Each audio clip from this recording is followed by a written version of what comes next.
এবারে আমরা যাব ঢাকার বাইরে খুলনাতে। সেখানে এসএসসি ও সমমানের প্রথম দিনের পরীক্ষা ইতোমধ্যেই শেষ হয়েছে। খুলনার জেলা স্কুল পরীক্ষা কেন্দ্র থেকে বিস্তারিত জানাতে সরাসরি যুক্ত হচ্ছেন আমাদের খুলনা বিভাগীয় প্রতিনিধি মোহাম্মদ অসীম। অসীম, পরীক্ষা শেষ হয়েছে, প্রথম দিনের পরীক্ষা এবং বাংলা পরীক্ষা ছিল আজকে।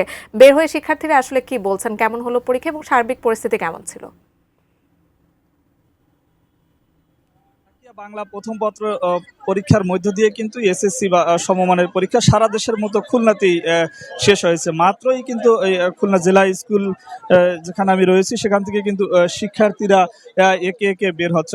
আসলে এখনো পর্যন্ত শিক্ষার্থীদের সঙ্গে আমাদের কথা বলার সুযোগ হয়নি। তবে বাইরে যারা অভিভাবকরা রয়েছেন তাদের সঙ্গে কথা বলেছিলাম। তারা যেমনটা বলছেন যে গত কয়েক বছরের তুলনায় এবছর কিন্তু সুষ্ঠু এবং শান্তিপূর্ণভাবেই পরীক্ষা শেষ হয়েছে বলে তারা জানিয়েছেন।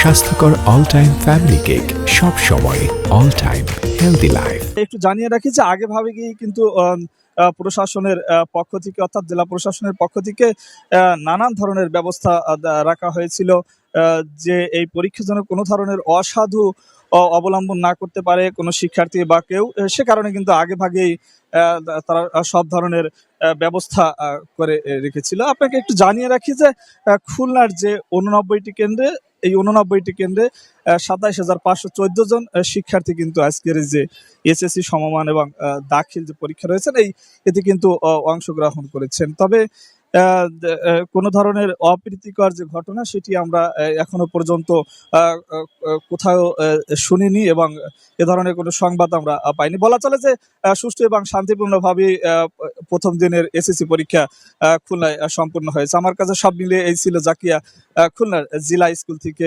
এসএসসি পরীক্ষার যে প্রথম দিনের পরীক্ষা শেষ হয়েছে তার সর্বশেষ খবর।